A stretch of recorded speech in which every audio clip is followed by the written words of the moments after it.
खबरों का lunch box. नमस्कार, मैं हूं अमन गुप्ता और आप रेडियो मनी 9 पर सुन रहे हैं खबरों का लंच बॉक्स। ईपीएफओ ने बढ़ाया पीएफ पर ब्याज, ब्रॉडबैंड सर्विस में जियो लाया सबसे सस्ता प्लान और अनचाही कॉल मैसेजेस से छुटकारा दिलाने के लिए क्या है ट्राई का प्लान, बताएंगे आपको। और इसके अलावा भी बिजनेस फाइनेंस से जुड़ी कई और खबरें हैं, तो खोलते हैं खबरों का लंच बॉक्स। कर्मचारी भविष्य निधि संगठन यानी ईपीएफओ ने एम्प्लॉय प्रोविडेंट फंड पर बढ़ाया ब्याज। वित्त वर्ष 2022-23 के लिए 8.15% तय की गई हैं ब्याज की दरें। 2021-22 के लिए ईपीएफ पर मिलता था 8.1% की दर से ब्याज। नई दरें वित्त वर्ष 2020-21 की 8.5% की दर से हैं कम। फिलहाल ईपीएफओ के करीब 6 करोड़ सदस्यों को होगा बढ़ी हुई ब्याज दरों का फायदा। जियो ने लॉन्च किया सबसे सस्ता ब्रॉडबैंड प्लान। 198 रुपए के रिचार्ज में 10 MBPS की स्पीड से इस्तेमाल कर पाएंगे इंटरनेट।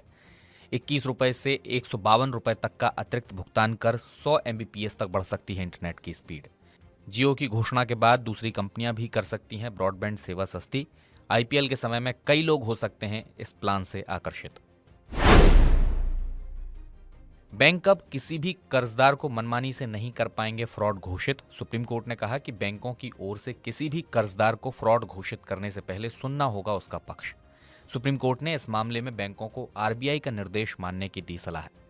सुप्रीम कोर्ट ने स्टेट बैंक ऑफ इंडिया से जुड़े एक मामले में सुनाया है ये फैसला।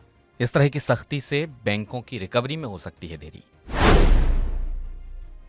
चैट जीपीटी का इस्तेमाल कर रहे हैं साइबर अपराधी। सही फेसबुक अकाउंट्स को हाईजैक कर फैला रहे हैं malware. Cyber reporting company CloudSEK की जांच में पता चला है कि अपराधी फेसबुक विज्ञापन के जरिए मेलवेयर फैलाने के लिए कर रहे हैं फेसबुक पेजेस का इस्तेमाल। इनमें भारतीय कंटेंट वाले अकाउंट भी हैं शामिल। अभी तक 5 लाख से ज्यादा यूजर्स की जानकारी हड़प चुके हैं ये साइबर अपराधी। अनचाही कॉल से टेलीकॉम रेगुलेटरी ऑफ इंडिया दिलाएगा छुटकारा। टेलीकॉम कंपनियों को छोटी कॉल, अनवांटेड कॉल और मैसेजेस रोकने के लिए आर्टिफिशियल इंटेलिजेंस और मशीन लर्निंग का सिस्टम बनाने के दिए गए निर्देश। ट्राई ने इसको शुरू करने के लिए तय की 1 मई की डेडलाइन। अमेरिका और यूरोप में शुरू हुए बैंकिंग संकट से घबराई भारत सरकार। वित्त मंत्रालय ने सभी सरकारी बैंकों को टॉप कॉरपोरेट लोन अकाउंट्स पर कड़ी निगरानी रखने का दिया निर्देश। बैंकों को प्रमुख क्षेत्रों में कारोबारी जोखिम से निपटने के लिए 2 हफ्ते में योजना बनाने का भी दिया गया आदेश। इसके अलावा बैंकों से अपने तरलता अनुपात को भी मेंटेन करने के लिए कहा गया।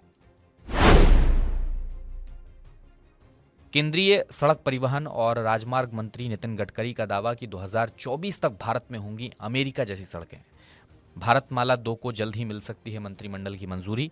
इसके तहत देश में 580 से ज्यादा जिलों को जोड़ने वाले लगभग 35,000 किलोमीटर राष्ट्रीय राजमार्ग गलियारों को किया जाएगा विकसित।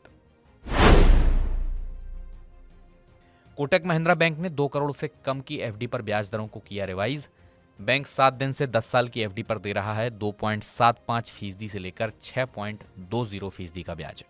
बैंक 390 दिन से लेकर 2 साल से कम की FD पर दे रहा है 7.20% का ब्याज। वरिष्ठ नागरिकों को समान अवधि पर बैंक दे रहा है 7.70% का ब्याज। बैंक ने 2 साल से 3 साल की FD पर ब्याज घटाकर किया 7%। बैंकिंग विनियमन अधिनियम 1950 के नियमों की अनदेखी करने और डिपॉजिट राशि पर ब्याज दर देते वक्त नियमों का पालन नहीं करने पर RBI ने 6 बैंकों पर लगाया जुर्माना। ये बैंक हैं अलीगढ़ जिला सहकारी बैंक, दिल्ली नागरिक सहकारी bank, Kolkata cooperative bank, Mehsana जिला केंद्रीय सहकारी बैंक, व्यापारी सहकारी बैंक मर्यादित और श्री गणेश सहकारी बैंक लिमिटेड। इन सभी बैंकों पर RBI ने लगाया 1,10,000 रुपए से लेकर 3 लाख रुपए तक का जुर्माना। इसी के साथ खबरों के लंच बॉक्स में आपसे लूंगा मैं अमन गुप्ता विदा। इस बुलेटिन को तैयार किया है आंचल चौधरी ने। बिजनेस और फाइनेंस से जुड़ी खबरों से लगातार अपडेट रहने के लिए सुनते रहिए रेडियो मनी 9 और डाउनलोड कर लीजिए मनी 9 का मोबाइल ऐप। धन्यवाद। खबरों का लंच बॉक्स।